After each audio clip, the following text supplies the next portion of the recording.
Hey everyone, Paul, Blackwater Honey Forge.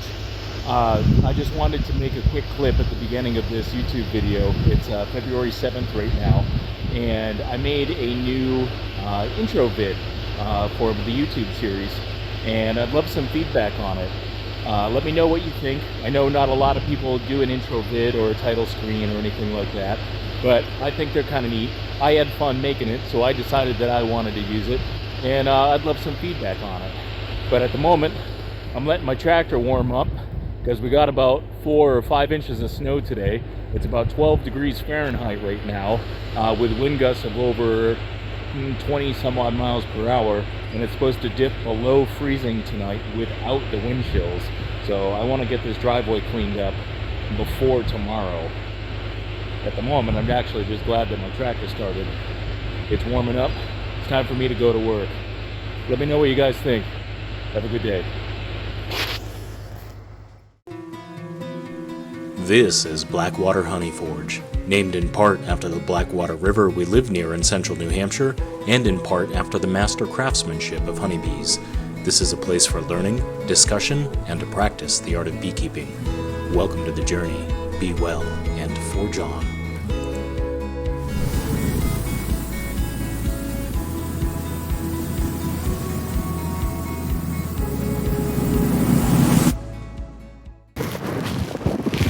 Hey there, beekeepers. It's January 25th in New Hampshire, and it's a solid 5 degrees out right now. Yesterday the wind chills were minus 22, and today we're supposed to be getting a foot of snow. It's coming down pretty good right now, getting the dogs some exercise, which they very much appreciate at the moment.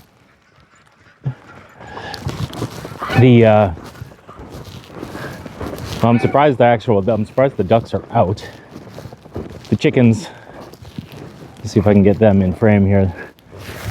The chickens just stay under cover. They say, no thanks, we're good with the snow, mister. Those are actually new chickens. Their 6 months is coming up soon, in about March, end of February, March. So hopefully I'll be getting some chicken eggs soon too. Usually I open up my farm stand around April, and those chicken eggs, I get people that come from like 3 towns away for chicken eggs. So got a pretty loyal following with that. And then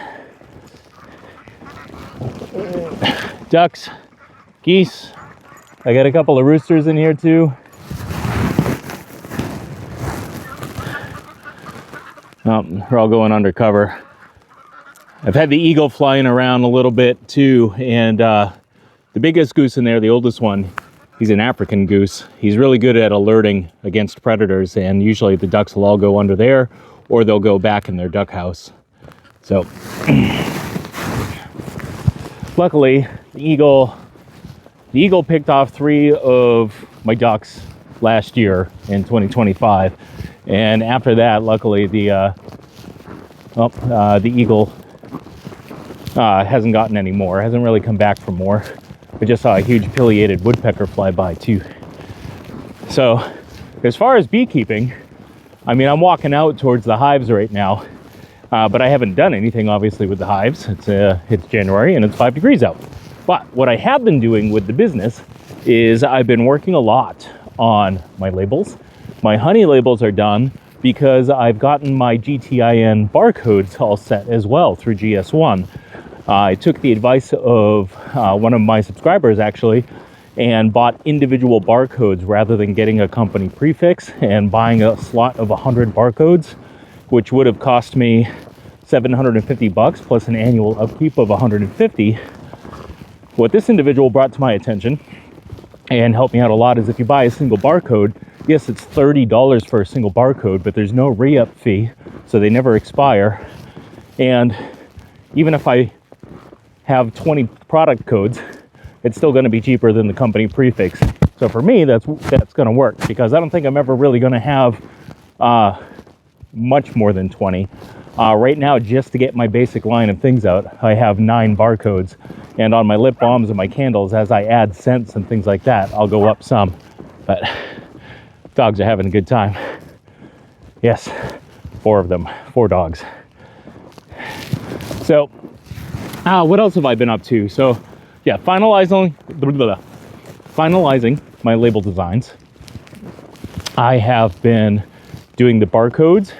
I have also been getting supplies together for more candle making and refining some of the scents that I put in my lip balms and such. Coming up, I'm going to be making sure that I get the bottles that I'm going to be using this year for the honey all set and in order. I'm going with a little bit less traditional. You guys will see that eventually. I've been working on the website a lot. I went with Shopify. Probably one of the least user-friendly experiences that I've experienced. It's just not intuitive, at least not to me. I pretty much have to YouTube my entire way through that website design. It's going to be super basic. As a matter of fact, I'm not even going to be doing product ordering at first. I'm not going to have to worry about shipping.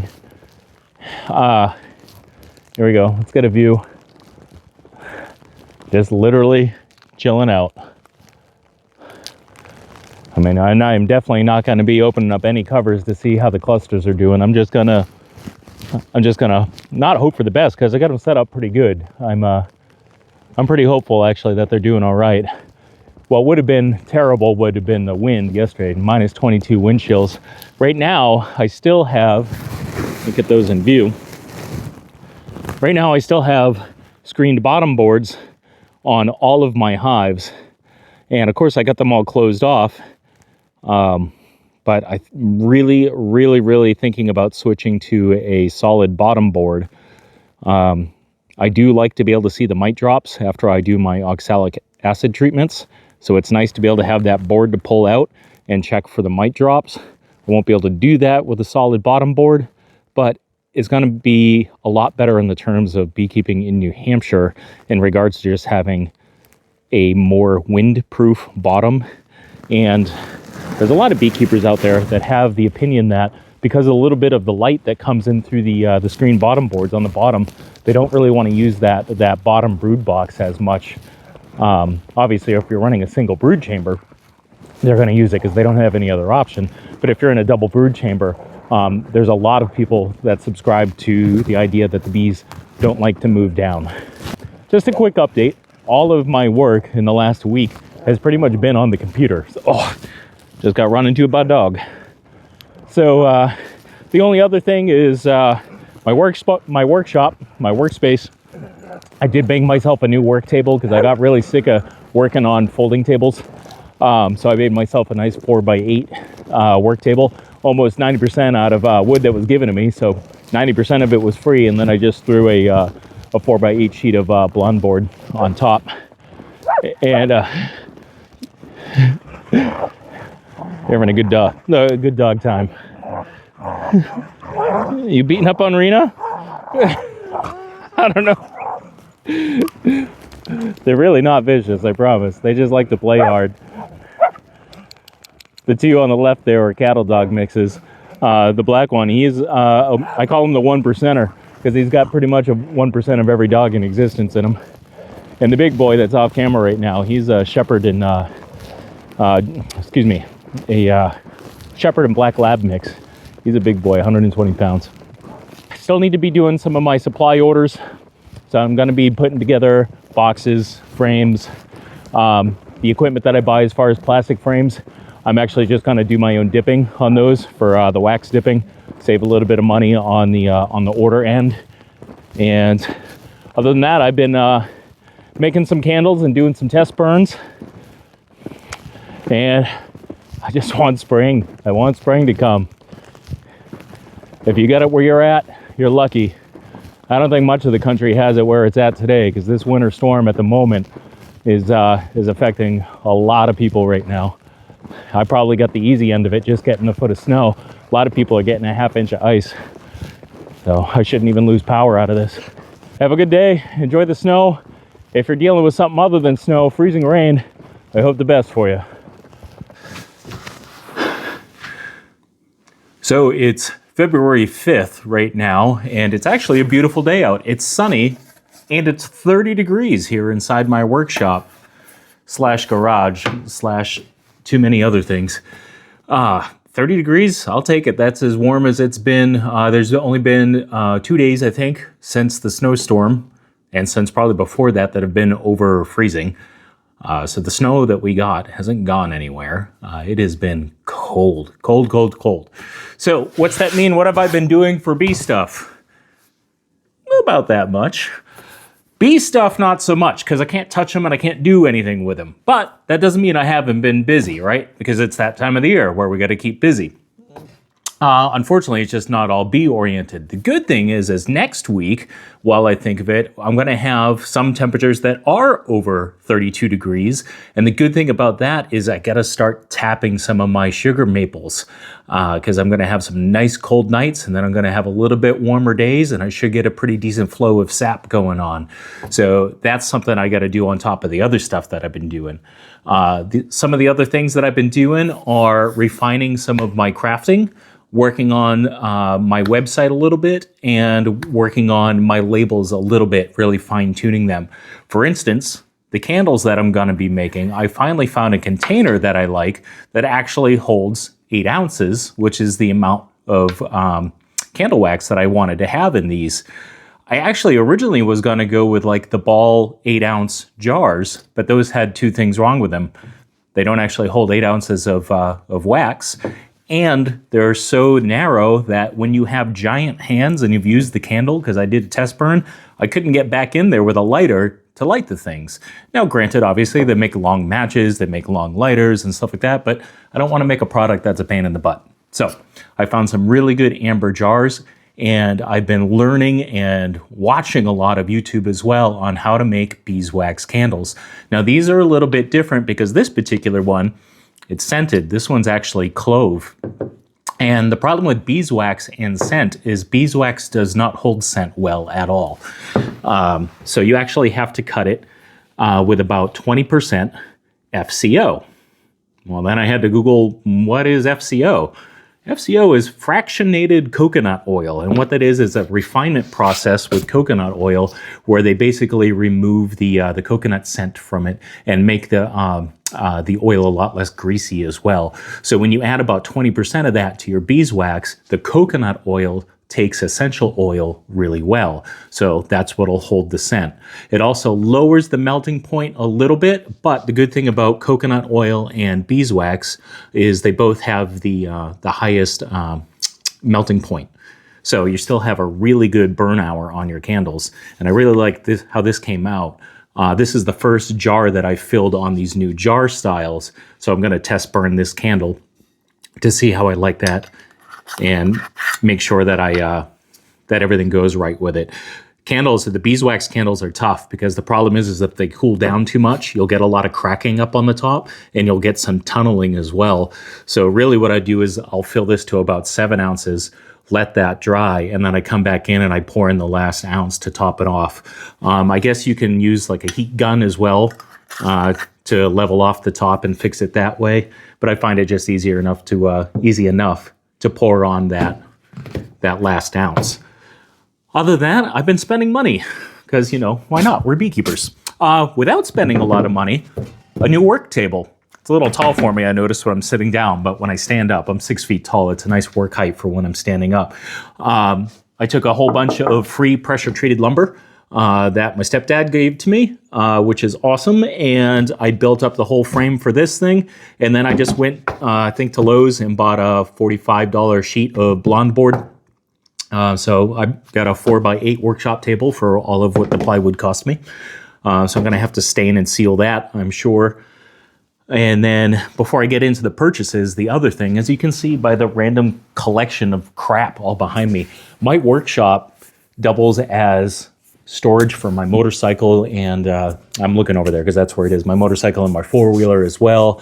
It also is where I get to work on my vehicles too, and that's not necessarily the best thing when I'm also using this space for processing honey and such. I really do my best to try to make sure that this stuff is cleaned out, but I really need to organize this space and maximize it. I see some of these bigger outfits or more established outfits that have these great honey sheds and honey houses, or an actual honey processing facility. And I won't lie, I am jealous that those look amazing. I don't have that. What I have is some old garage. It's got some decent square footage. It's about 475 square feet. But I've had to fix three sides of the walls in this because they were sagging and everything else. But then what I need to do is I really need to clean house. I need to organize. I want to get the concrete sealed on the floor as well. All of my bottling and all of my crafting doesn't take place out here. This stuff I actually just brought out for show and tell. It actually takes place in a space in my house that is much easier to keep dust free and things like that, and much cleaner. So this is, like I said, just for show and tell. But speaking of garage work real quick, I know I'm going to shoot all over the place. So New Hampshire was recently going to get rid of their vehicle inspection law. Well, 3 days prior to that law going into effect, a judge kindly decided to put an injunction on that law and keep the vehicle inspections going. I may have already had an expired tag on my vehicle, so I very quickly went to a local shop to get a tag and got failed on inspection. One thing was super easy to fix. I was an exhaust hanger that needed to be replaced, so I replaced that. But the other one was rocker panels. There was a small spot of rot on my rocker panels. Well, when I really got in to investigate that small spot of rot on my rocker panel, I got a 12-year-old vehicle that's in New Hampshire. We salt our roads heavy here.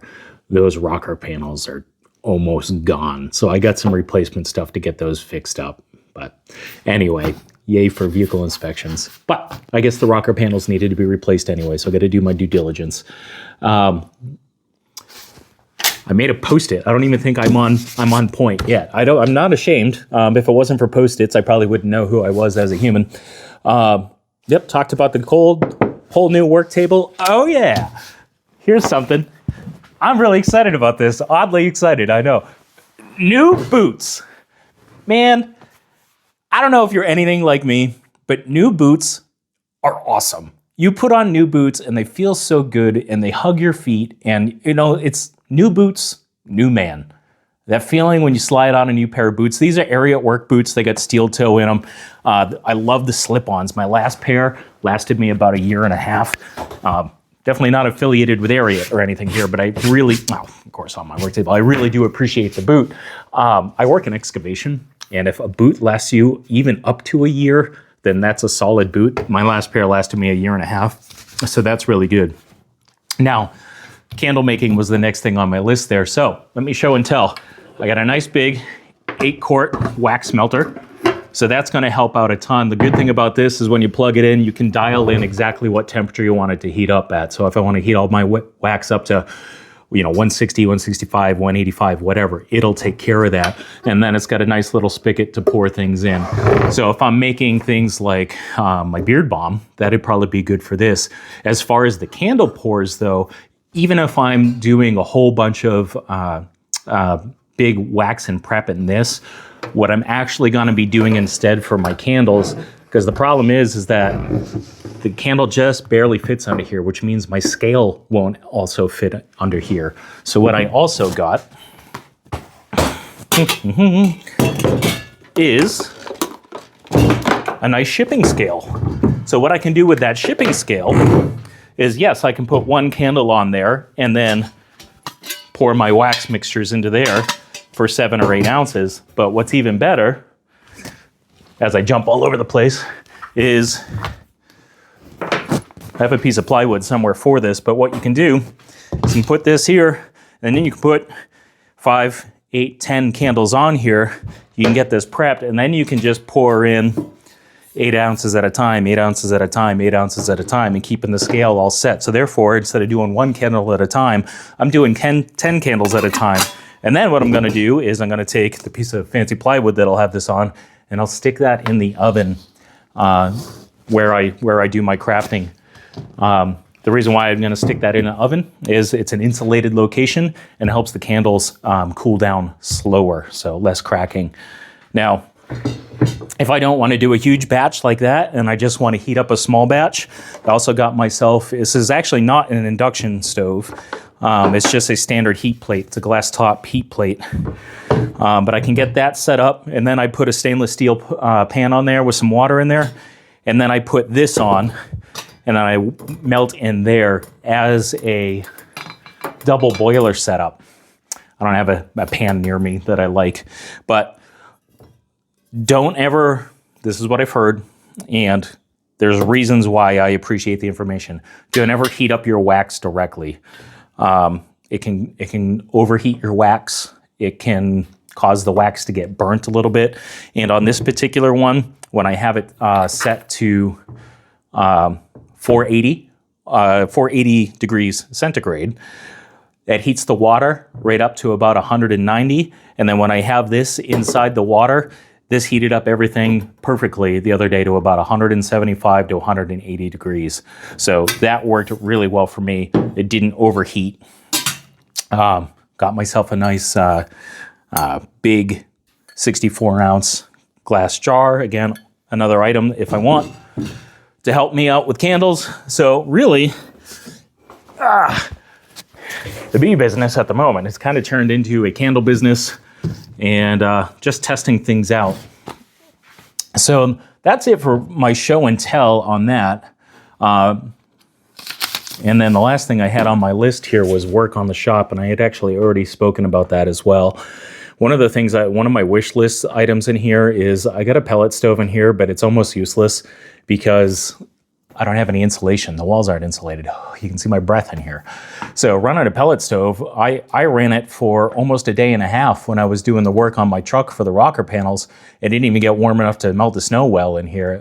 It ran all that time, and I think I got this this workshop up to 40 or 42 degrees. So not good enough. So what is coming up, I mentioned tapping of the trees, so I'll go ahead and show that stuff here pretty soon. Assuming I really like how that candle comes out, I'm actually going to be doing a candle making video as well. And then waiting for some tax returns to come in, and then I'm going to be doing my big purchase order, or one of many large purchase orders for the bee business this year. And so I'm sure I'll have a lot of woodenware to assemble and things to prep and things to do, and it's all going to come really quick. On top of that, once the weather turns a little bit, I got 24 new chickens that are going to start laying. My ducks will start laying again once the brutal cold leaves, so I'll be getting hit with crafts, projects, prep work, bees, chickens, ducks, and, you know, my career. But spring is coming. So until next time, be well, forge on.